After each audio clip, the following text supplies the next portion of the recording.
Saudi Arabia की खवातीन पहले पहल तो बहुत अजीरन जिंदगी गुजार रही थी, लेकिन शहजादा मोहम्मद बिन सलमान के आने के बाद सऊदी खवातीन को काफी छूट मिल गई है। पहले पहल तो सऊदी अरब की खवातीन घर से बाहर तक नहीं निकल पाती थी और आजकल सऊदी खवातीन को शहजादा मोहम्मद बिन सलमान की वजह से बड़ी ही ज्यादा छूट मिल गई है। लड़कियां अब गाड़ियां चला सकती हैं, गेमिंग में हिस्सा ले सकती हैं और मुख्तलिफ कामों में बढ़ चढ़ कर हिस्सा ले भी रही हैं। व्यूअर्स, इस बात पर हम शहजादा मोहम्मद बिन सलमान और उन खवातीन को सलूट करते हैं जो खवातीन आजकल अपनी रोजी रोटी खुद कमा रही हैं। व्यूअर्स, यहाँ एक तरफ तो शहजादा मोहम्मद बिन सलमान ने खवातीन के लिए काम करने के दरवाजे खोल दिए हैं, यानी ज्यादा से ज्यादा काम करने के मौके दे रहे हैं, वहीं इस छूट के कुछ नेगेटिव या मनफी असरात भी साबित हो रहे हैं। आज की इस वीडियो में हम आपको बताने वाले हैं कि 2 फलस्तीनी लड़कियों ने और 2 सऊदी लड़कियों ने एक शॉपिंग मॉल में क्या किया और फिर सिक्योरिटी एहलकारों ने उन्हें क्यों गिरफ्तार किया। जानने से पहले हम आपसे गुजारिश करते हैं कि आप हमारे इस चैनल हसना टीवी को सब्सक्राइब कर लें ताकि आने वाली हर लेटेस्ट वीडियो से आप बाखबर रहें। व्यूअर्स, आपको बताते चलें कि सऊदी अरेबिया में मलबूसात चोरी करने वाली 3 लड़कियां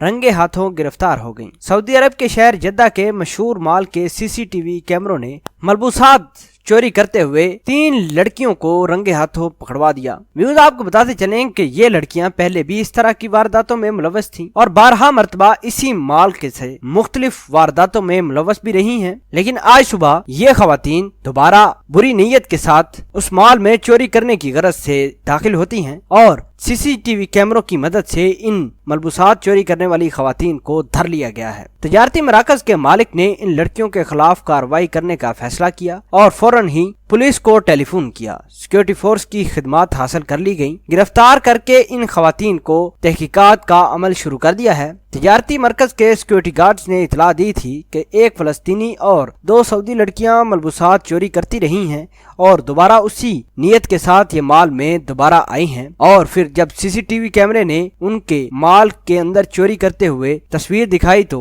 माल के सिक्योरिटी गार्ड और अमले ने खवातीन को धर लिया। उसके बाद पुलिस आती है और उनके खिलाफ कार्रवाई शुरू हो गई है। व्यूअर्स, आपको बताते चलें कि इन तीनों लड़कियों को गिरफ्तार करके अल नज़ा पुलिस स्टेशन के हवाले कर दिया है, जहां वो अब भी मौजूद हैं। इस तफ्तीश के अंदर उन्होंने कई वारदातों का इंकशाफ भी किया है। इन तीनों खवातीन ने इस बात का इंकशाफ भी किया है कि उन्होंने फ्रॉड करके और धोखाधड़ी के जरिए काफी मर्दों को भी लूटा है। व्यूअर्स, आपके ख्याल के मुताबिक जो शहजादा मोहम्मद बिन सलमान ने लड़कियों को छूट दी है ताकि वो ज्यादा से ज्यादा काम कर सकें और कुछ ऐसी खवातीन हैं जो इस छूट का गलत इस्तेमाल कर रही हैं, उनके लिए कौन सी सजा होनी चाहिए, हुकूमत को कौन सा स्टेप लेना चाहिए ताकि इस तरह के वाकयात दोबारा रूनुमा ना हो। कमेंट सेक्शन में अपना इजहार ख्याल जरूर पोस्ट करना। मिलते हैं एक नई वीडियो में, तब तक के लिए आपसे इजाजत चाहते हैं। अल्लाह निगहबान।